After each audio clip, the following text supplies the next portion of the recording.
Hoy día los queremos invitar a reflexionar sobre un tema importantísimo que hemos estado insistentemente hablando desde que nació Tierra Adentro. Se trata de la biodiversidad.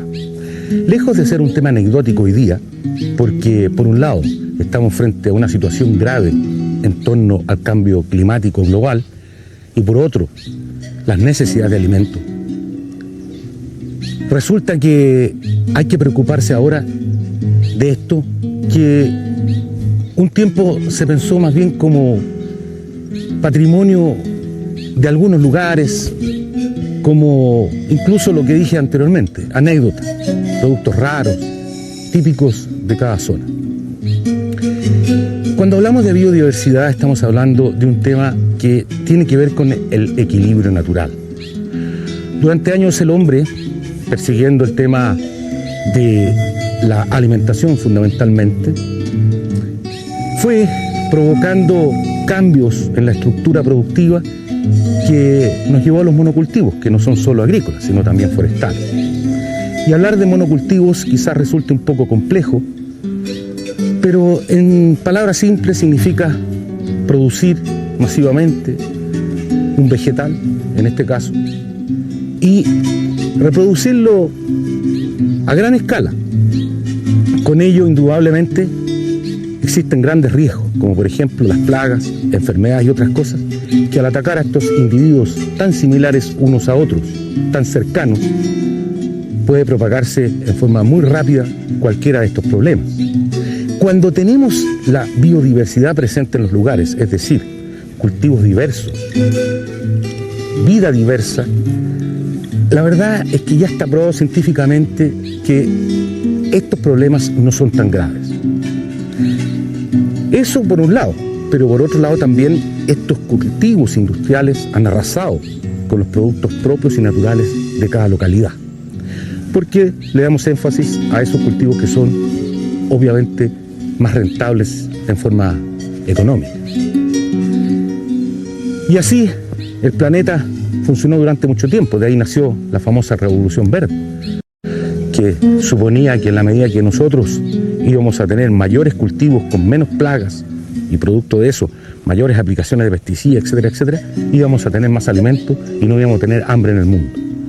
Eso comprobadamente no sucedió. Y hoy día hablar de la biodiversidad tiene que ver incluso a futuro con un tema económico más importante, que es el tema de patentar aquellos productos que pertenecen a ciertas localidades que son propios de ahí. Eso es una lucha que se viene, es una lucha de sobrevivencia de nuestra especie. Ahora, ¿por qué queremos sacar a colación esto? Porque nosotros como país, teniendo esta diversidad climática y de hábitat, indudablemente existen muchas especies que se dan solo aquí y que es un patrimonio importante para la humanidad. Dado toda esta situación de cambios que tenemos hoy en el planeta, hay ciertos productos que tienen la habilidad y la capacidad de adaptarse más rápido a esos cambios. Hay otros que van quedando en el camino. Si uno echa a volar la imaginación y se da cuenta la grandeza, por ejemplo, del tamarú, que ha sido capaz durante miles de años de vivir y de producir en la pampa más seca que existe en el planeta, da para pensar en que esa especie es capaz de resistir bastante más que otras las sequías, por ejemplo. Si bien es cierto, es una especie freatófica, es decir, saca el agua, pero cuando le falta el agua también tiene mecanismos para sobrevivir. Pero la otra cosa más importante es la capacidad de sobrevivir a altas radiaciones. Aquí tenemos una alta radiación solar y además eso está de la mano con unas altas temperaturas. Por tanto, por ejemplo, tipo 1, 2 de la tarde, estamos hablando de temperaturas casi de 45 grados, directamente al sol, que es lo que están expuestos los árboles. Y en esas condiciones muy pocas especies son capaces de sobrevivir. El tamarugo es una de ellas. El tamarugo es capaz de sobrevivir, ¿no es cierto?, con mecanismos de apertura y cierre automáticos. Es decir, abre y cierra su estómago y de alguna forma regula, por un lado, la temperatura, ¿no es cierto?, y por otro lado, le permite aún hacer algo de fotosíntesis a ese nivel. Este coloso, patrimonio genético nuestro, hoy está en peligro como nunca antes. La extracción de agua en forma indiscriminada nos muestra ya algunos manchones que se secan. Los estudios muestran, ya en forma histórica, que la napa de la pampa ha ido descendiendo lentamente. Esto significa entonces que muchas zonas, que más o menos estamos hablando de unas 800 hectáreas, entre 800 y 1200 hectáreas, estén en condiciones de marchitamiento. Eso significa entonces que estas especies, a pesar de ser tolerantes, están sufriendo, ¿no es cierto?, una mortalidad importante en la zona. Si continuamos esas tasas de pérdida de biomasa, es muy probable que podamos en algún momento de nuestra vida enfrentarnos seguramente a la destrucción del ecosistema. Históricamente, toda la extracción de agua potable para Iquique ha sido sacada de la pampa. Es de esperar, y aprovecho la ocasión para decirlo, ¿no es cierto?, de que en este nuevo punto que se esté bombeando no vaya a ocurrir lo mismo, porque esa nueva área, ¿no es cierto?, de bombeo corresponde a zona del bosque nativo, el bosque originario. Hace falta tomar medidas y tomar conciencia de que lo que tenemos es una situación única en el mundo, es decir, es el único bosque que crece en una zona donde no llueve, y eso es importante. Además, esta especie tiene la capacidad de presentar un potencial genético único, en términos de que presenta una serie de tolerancias a una gran cantidad de estrés. Esos son genes que están disponibles, ¿no es cierto?, y que en estos momentos son nuestros. En nuestros recorridos hemos insistido y buscado aquellos productos que son locales y que durante mucho tiempo estuvieron completamente olvidados, ya sea por fenómenos culturales, como el caso, por ejemplo, de la quinoa, que desde que llegaron los españoles ese cultivo fue replegado, producto de que se convertía en su momento en el cereal de los Andes, que era incluso un alimento ceremonial. Se repliega, se elimina, se reemplaza por el trigo, por ejemplo. Y en Chile se cultivaba, por ejemplo, hasta Chiloé. Se elimina poco a poco ese cultivo. Los abuelitos se acuerdan, queda replegado en algunos lugares. Y hoy día la quinoa adquiere un valor enorme. Empieza a plantarse en California, se le descubre una serie de propiedades y vuelve, se reinventa y se introduce en el alimento del hombre. Hace varios años está tratando de desarrollar mercado, apoyado por ProChile. Ya, eso es indiscutible, apoyado por ProChile. Y nos ha ido bien, Ahora, después de 3 años de tener problemas, ya nos ha ido bien, ha subido la demanda del producto, hemos logrado mejorar la calidad, mejorar calibre. Los agricultores se sienten muy orgullosos al obtener una cosecha y recuerdan que su papá trabajaba. Que, como escuchábamos ayer, que la mamá le mandaba harina de quinoa, y esos recuerdos son como los catalizadores para que la gente enganche y se siga desarrollando. Hay que ver más allá del cerro, como le decía poco rato. Tenemos que mirar y ver el futuro nosotros.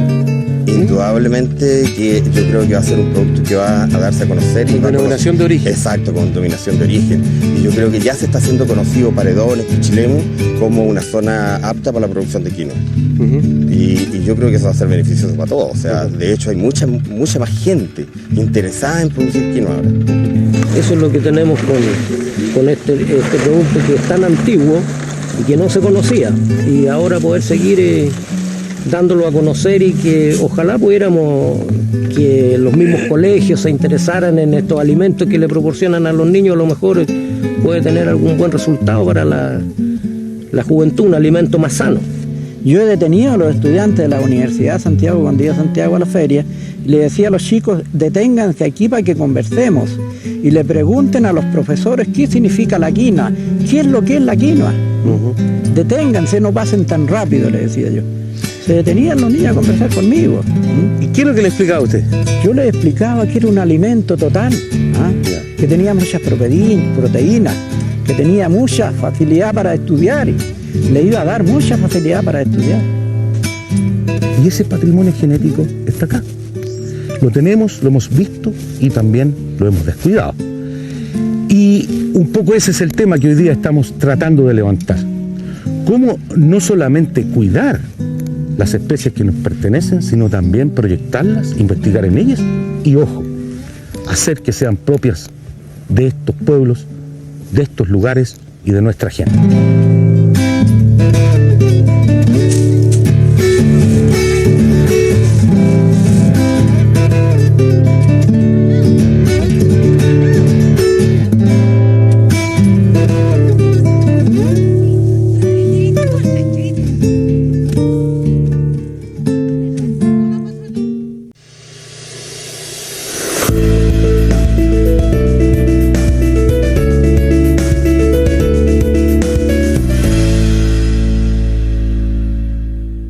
La biodiversidad, lo que alguna vez se pensó que era un baúl sin fondo, es ahora un recurso en disminución, como cualquier otro recurso en el mundo comercial. La escasez hace aumentar su valor. Términos de mercado.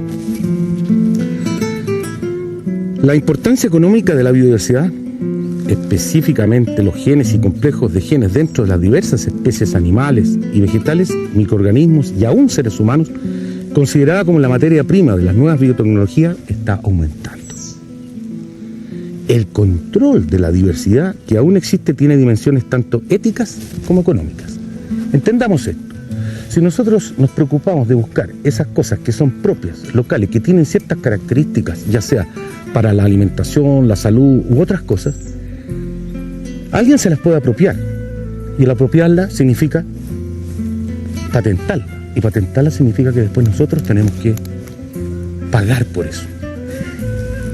No muy lejos está el caso de la frutilla chilena, que por allá por los 1700 fue llevada a Europa, cruzada con el fresón, el sabor de nuestra frutilla chilena, Fragaria chiloensis, se incorpora a esa frutilla y después obviamente nosotros tenemos que comprar este vegetal con patentes que no nos pertenecen.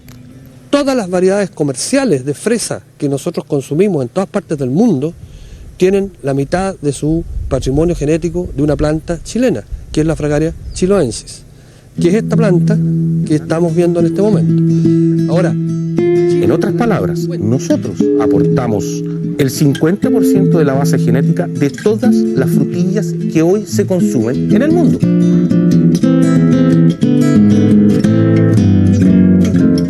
Chile tiene ejemplos, ojo. También tenemos el caso de la lastromeria. Esta flor que veamos en los caminos, que estaba en los bordes, es llevada, mejorada, y obviamente hoy día no somos nosotros quienes controlamos esa patente.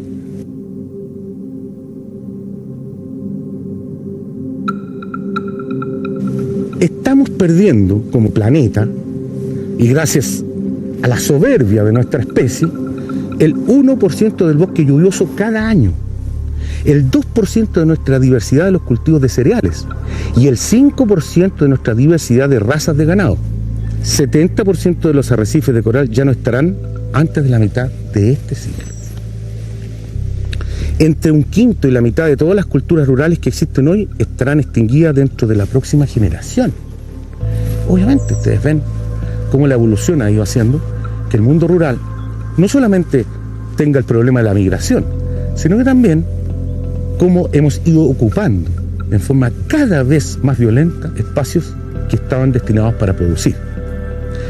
Cómo también se ha ido perdiendo la cultura y el conocimiento en torno al cultivo, a la forma de manejar la tierra y en la forma de conservarla. Entonces no es alarmista pensar que en las próximas generaciones ya no tendremos estas poblaciones rurales que tienen conocimiento del manejo más íntimo del recurso natural. Obviamente en forma equilibrada. 4/5 de los recursos biológicos o biorecursos, como se le llama ahora, de la tierra se encuentran en las tierras y aguas del sur. ¿De cuál sur? De América Latina, por ejemplo. No pensemos solo en Chile, pensemos en el Amazonas, pensemos en el altiplano, pensemos en las zonas subtropicales. Aquí hay un patrimonio que ya el mundo un día nos arrebató. Antes de la llegada de los españoles, todos los productos que ustedes hoy día conocen estaban intercambiándose, se conocían y se consumían en los pueblos originarios. Solo por nombrar, por favor, cucurbitáceas, calabaza, el azúcar, el chocolate, el cacao, y así sucesivamente, ni hablar del maíz, por ejemplo. Todas esas cosas fueron incorporadas al mundo, obviamente en ese tiempo moderno, y ya son parte del patrimonio de la humanidad, pero todavía quedan. Y así como vemos, en esta América del Sur sí existen todavía un patrimonio altísimo que tiene que ver con la biodiversidad. Lamentablemente, las regiones tropicales y subtropicales, incluyendo algunas de América del Sur, son pobres en dinero, pero ricas en genes. Entonces esto también nos pone susceptibles para que estos países grandes y desarrollados vayan buscando lo que han perdido, o sea, todo este patrimonio genético que tiene que ver con la biodiversidad.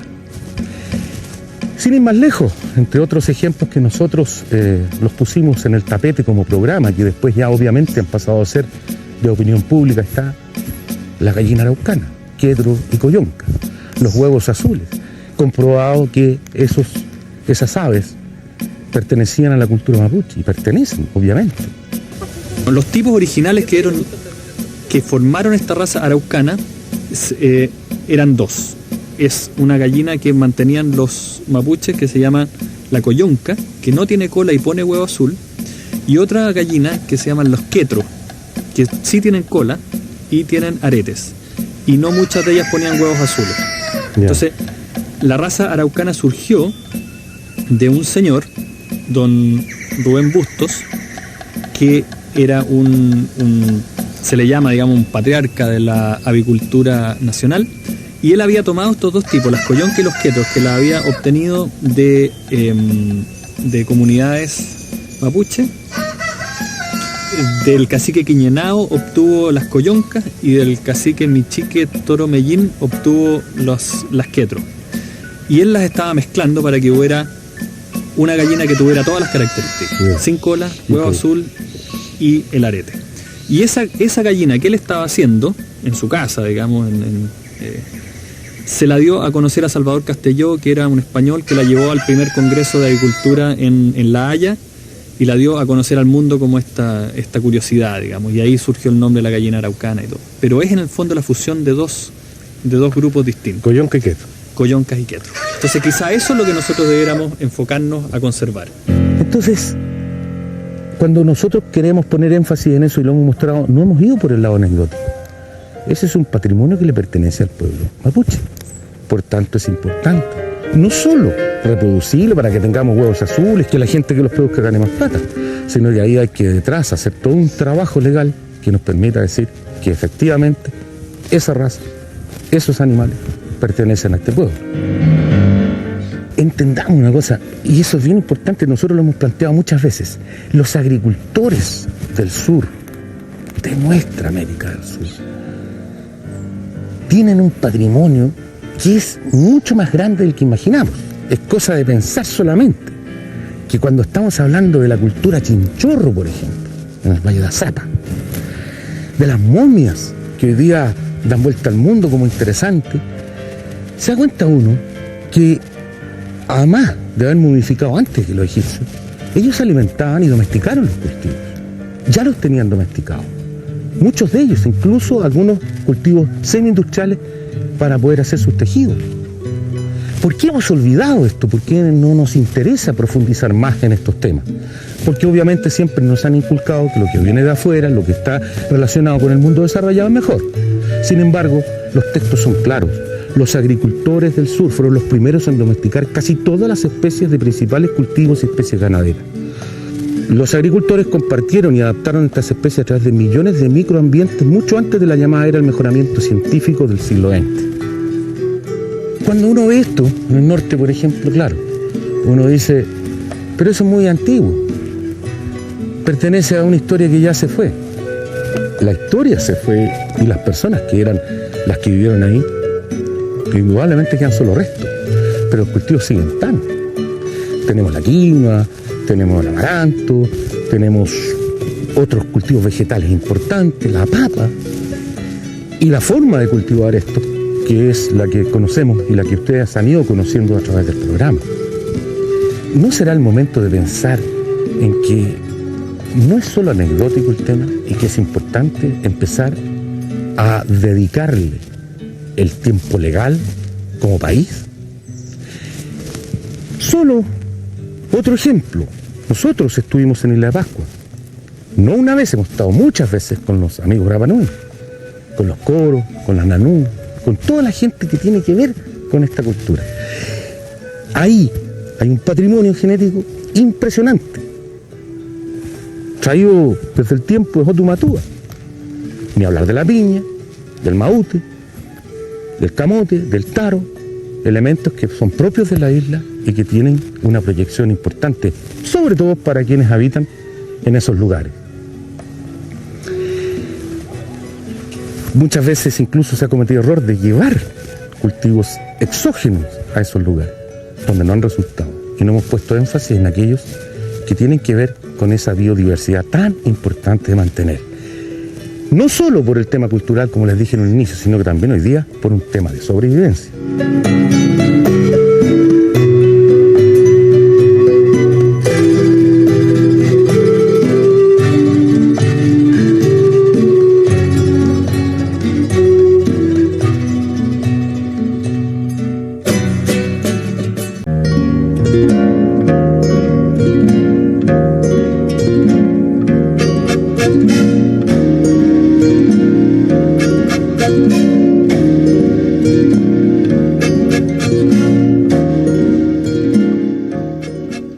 ¿Cuántos años costó para que se entendiera que la papa chilota no es una, sino más de 170 variedades que tenían ellos en sus pequeñas huertas y que las señoras manejaron?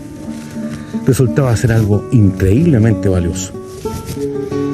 Costó conseguir financiamiento para investigación, costó que la gente creyera en ella.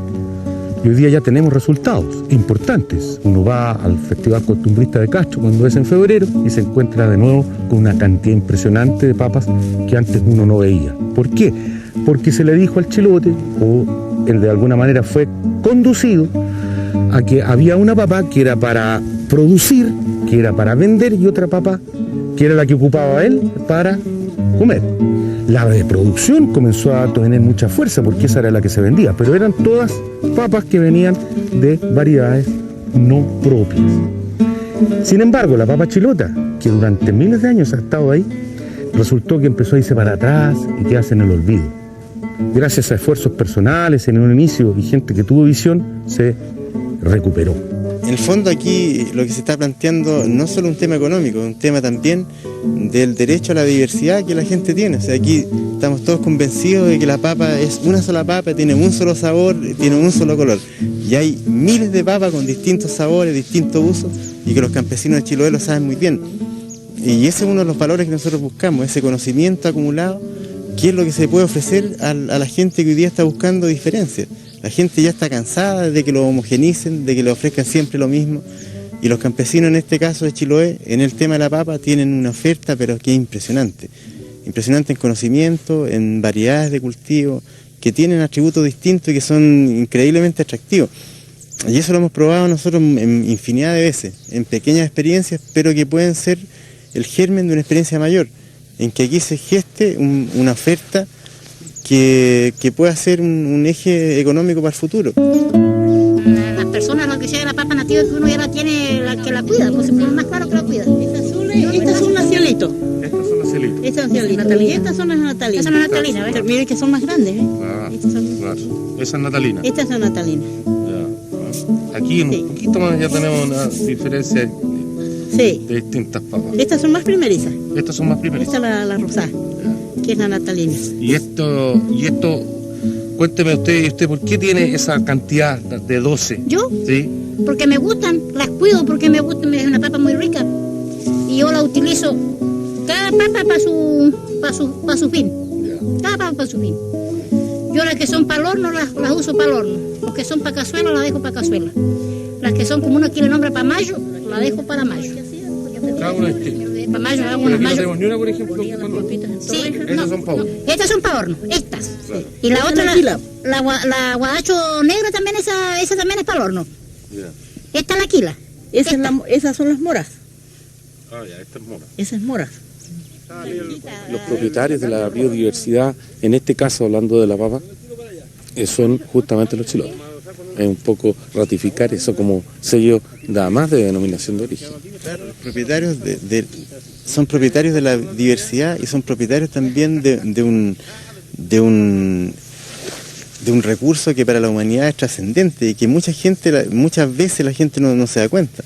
Ellos están haciendo una labor que es insustituible, o sea, si ellos dejan de hacer ese trabajo, los que pierden no son solo ellos, pierde la humanidad completa. Porque el día que nosotros queramos recuperar una de las variedades que ellos han conservado con su trabajo, con su energía, a costa de todos los factores que están actuando en contra de ella para que ella haga ese trabajo. Es decir, vamos a perder la posibilidad de generar alimentos para la humanidad en un futuro que no sabemos cómo va a funcionar. Entonces, desde ese punto de vista, es trascendente el trabajo que estos campesinos hacen, no solamente para ellos y para Chile, sino para la humanidad completa. Este Papa Chilota nos lleva a otros temas también que están relacionados con esto. Ese patrimonio genético, ¿dónde está? Es importante que quede establecido. Como lo es el hecho de esa enorme riqueza que hay en el archipiélago Juan Fernández. Otro tesoro de la biodiversidad del mundo, donde los helechos gigantes, donde el tipo de plantas son únicas, no existen en otra parte del planeta. Y este bosque es único. Tú puedes ir en cualquier parte del mundo, no se puede ver un bosque similar a este. Y eso es algo muy importante, porque muchas de las especies que se pueden encontrar acá en el bosque son endémicas.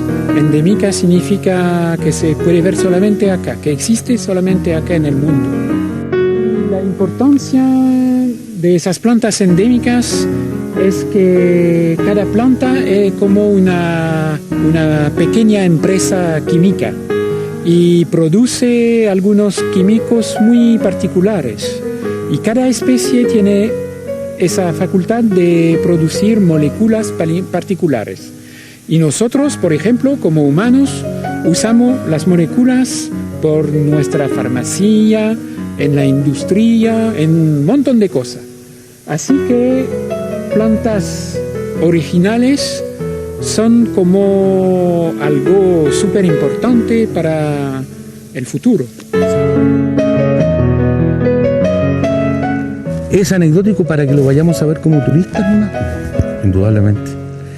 Ahí hay una información que vale la pena que nuestra especie guarde, conserve, proyecte y la atesore. Porque no sabemos cuáles son los cambios que nos vienen. Estamos frente a una situación acelerada de desastres naturales y de extremos, producto también de la soberbia de la especie, como decíamos. Entonces ahí va a adquirir mucha importancia todo aquello que tiene que ver con el tema de la genética y la biodiversidad.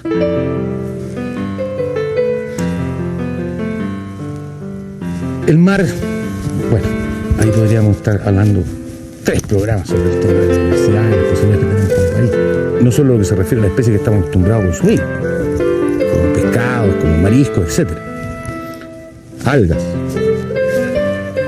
El mismo cochayuyo que los mapuches han consumido durante muchísimo tiempo como coyó, que eran los que lo cosechaban ancestralmente, que eran los que entregaban ese producto del mar todos quienes no eran lafqueños. Hoy día también se exporta, pero hay muchas más, la luga, existe todo el pelillo, y bueno, ni hablar de ese tema, porque existe una diversidad gigante, pero esa diversidad es la que hay que cuidar. No solo por el tema de la producción como tal, sino también por lo que hablábamos recién, sobre esta necesidad del hombre de preservar un futuro reservorio de alimentos.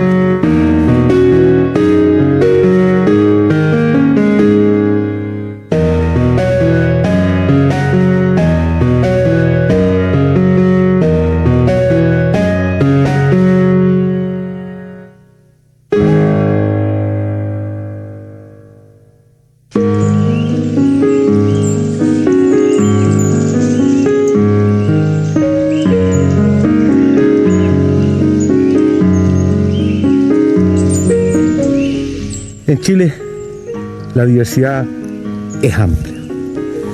Quizás no le hemos dado la importancia que se requiere. En el tema forestal, solo como ejemplo, la alimentación ancestral con piñones, lo que pasa con la avellana, nuestros avellanos, ricos en diversas proteínas, que hemos visto que están, pero siguen explotándose, siguen ahí de una manera casi anecdótica. Obviamente que hay algunos que han aprovechado esos productos, como el caso de la rosa mosqueta, para industrializarlos. Pues yo creo que la rosa mosqueta silvestre, fuera de ser bendita, porque da mucho trabajo, tiene cualidades muy interesantes, pero el mercado está cada vez con un nivel de exigencia mayor y hoy día se exige un producto estandarizado. Estamos hablando no de un producto 100% orgánico, pero un producto razonado, que es un concepto que se utiliza mucho en Europa respecto a la agricultura moderna. Para lograr ello, nosotros hemos participado en un programa de desarrollo tecnológico con distintas instituciones y hoy día tenemos el cultivo más grande del mundo de rosa. Aquí hay casi 100 hectáreas de rosa, donde se ha seleccionado de una variedad silvestre de 24 especies, la que se acomoda mejor a las características de nuestro suelo en la octava región, la que tiene un mejor rendimiento, la que tiene una vitamina C más resistente a la degradación natural, la que responde mejor a la fertilización silvestre, natural, orgánica, con humus, con acerrín, con desechos de la misma poda o del mismo tipo de suelo. Esa, en su variedad natural, se llevó una reproducción por brotes. Estamos hablando de algo como una clonación, digamos, pero de una misma planta. No ha habido una modificación genética. Es la mejor variedad la cual se ha escogido para tener en una este selección proceso. genética, Una selección y que genética. la reproducción es por vía vegetativa. Exacto.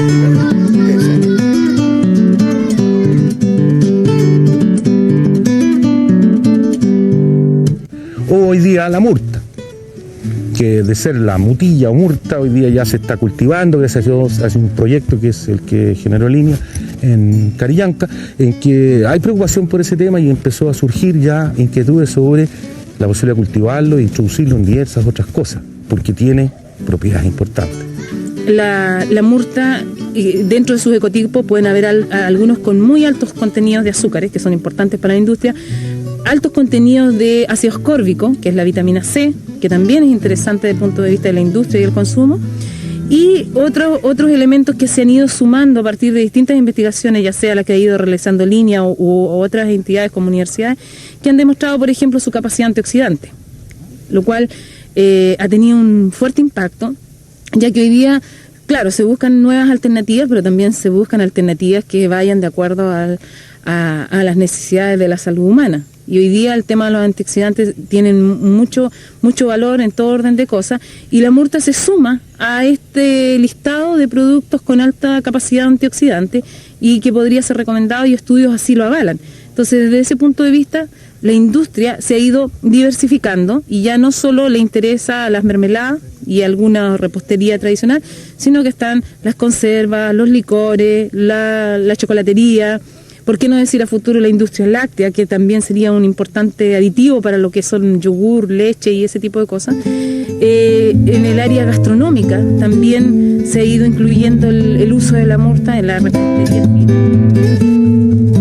así como la murta, así como la papa, así como... Miren ustedes la cantidad de cosas que han ido saliendo solo en esta conversación informal que me permito tener con ustedes. Vamos al mundo de las hierbas y ahí sí se nos abre otro camino importantísimo hoy día, cuyo patrimonio, conocimiento está en los pueblos originarios. Y es ahí donde tenemos que poner énfasis, que los propios pueblos originarios tengan capacidad de cuidar esa información y ese patrimonio. Porque la medicina que se ocupa de estas plantas en el futuro puede ser más que comercial. Y yo creo que no todo en el mundo tiene que ir caminando hacia allá. Hay detrás de todo esto también un sentido cariñoso de quien conocía el don de una planta para que mejorara a otro. A veces tan simple como eso. Y el pago era la sonrisa. Así como la historia es capaz de borrar algunos elementos como lo que sucedió con los camélidos. ¿Cuántos años fueron mirados en menos? Estamos hablando de lo que sucede en nuestro país, indudablemente. Incluso en algunas partes hasta salían a cazar por cazarlo. Y hoy día los camélidos nos han demostrado que no solo es el tema de la fibra el que vale, sino también lo que tenemos en su proteína, en su carne magra. Comenzaron los proyectos con alpacas, se comenzaron los proyectos que tienen que ver con el tema del guanaco, camelio no domesticado todavía, así en forma 100%, el tema de las llamas. En Tierra Adentro ustedes han visto una serie de ejemplos donde la gente, ahora más que nunca los privados, están buscando salida para estos animales que están ya conocidos por todo el mundo. Incluso se han llevado genéticamente ejemplares espectaculares a Nueva Zelanda, Australia. Cuando nosotros no le dimos importancia. Todo esto nos está enseñando entonces que hay un ojo que poner en una estructura no solamente científica, sino también legal. ¿Cómo podemos seguir protegiendo este patrimonio? Porque no cuesta nada llevarse.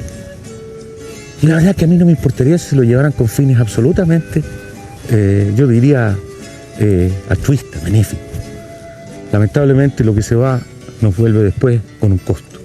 Y como países todavía dependientes, aunque no nos creamos así, tenemos que pensar en eso. No podemos seguir pagando costos por un regalo. Pasó la época de las cuentas de cristal, los cambios de algo que tenía que ver con oro por un espejo. Yo creo que hoy día tenemos que pensar en nuestros hijos y en los hijos de los otros en todo el planeta, dadas las condiciones que tenemos actualmente, donde estamos viendo a diario el peligro de nuestra especie.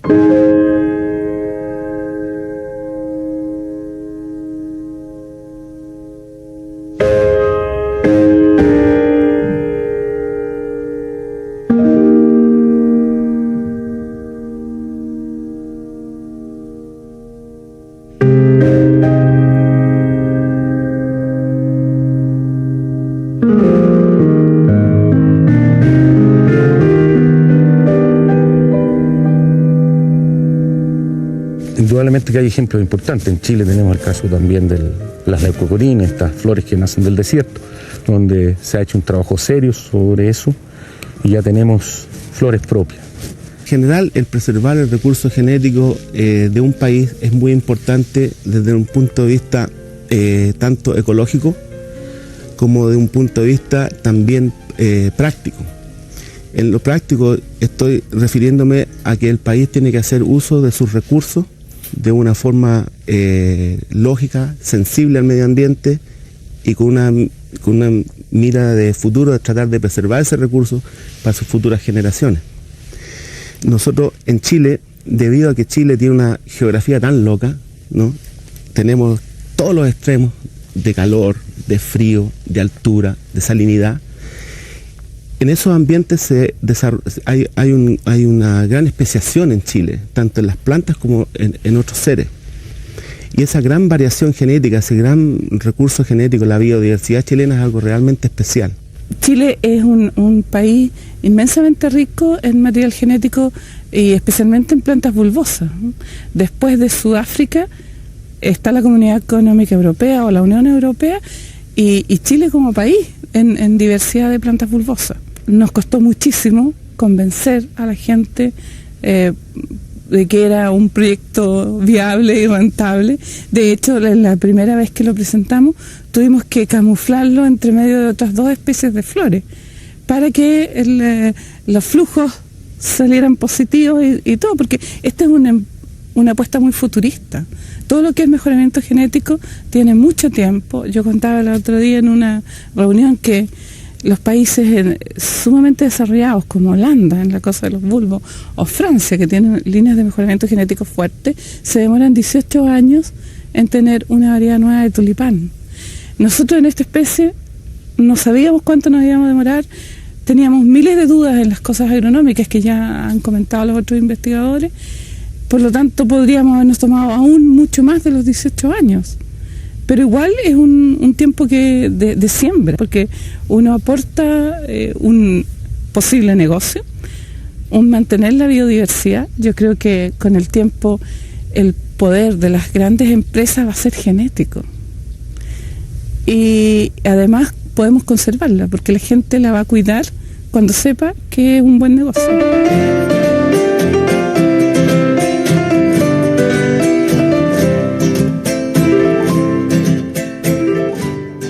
Con respecto a eso, yo estoy muy preocupado del tema de la biodiversidad chilena, debido a la falta de reglas que regulen el acceso de estos materiales de biodiversidad en general. Yo estoy hablando de virus, bacterias, insectos, flores, todo tipo de plantas, porque nuestra legislación deja libre acceso a empresas extranjeras sin que ellas tengan que responder ni al Estado ni a nadie con respecto a estos materiales que pueden sacar del país, no ilegalmente, porque solamente hay unos pocos materiales que sería ilegal sacarlo por los convenios internacionales de biodiversidad que Chile ha firmado. Pero nosotros deberíamos de tener, como lo ha dado el ejemplo Costa Rica, una ley de biodiversidad. Entonces, es una cuestión que me alegra que esté este programa para poder hacer más conciencia de lo que significa esta riqueza. Esta riqueza puede ser mayor que el cobre, puede ser mayor que el petróleo, puede ser mayor que cualquier cosa, si es que nosotros abordamos el tema, lo estudiamos y lo aprovechamos y al mismo tiempo lo resguardamos para las futuras generaciones.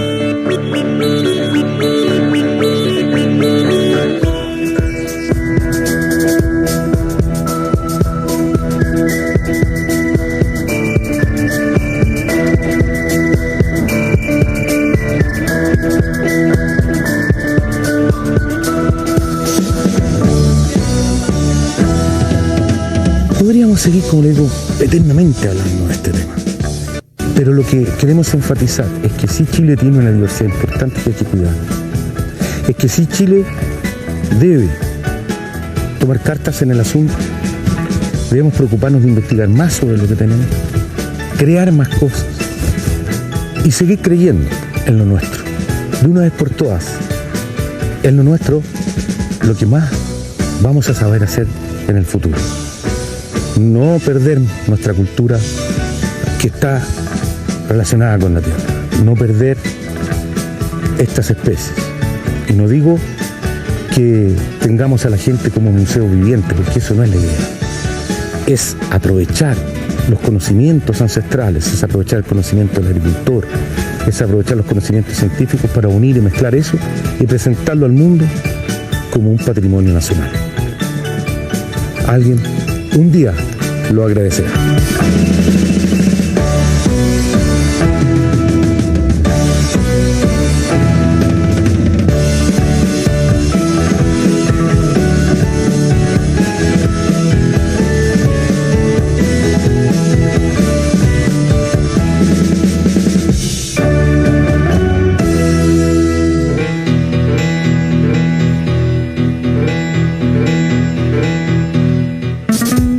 Este es el aporte Tierra Adentro en estos temas de reflexión que hemos visto y seguiremos viendo porque no nos cansamos de escudriñar por los caminos de Chile.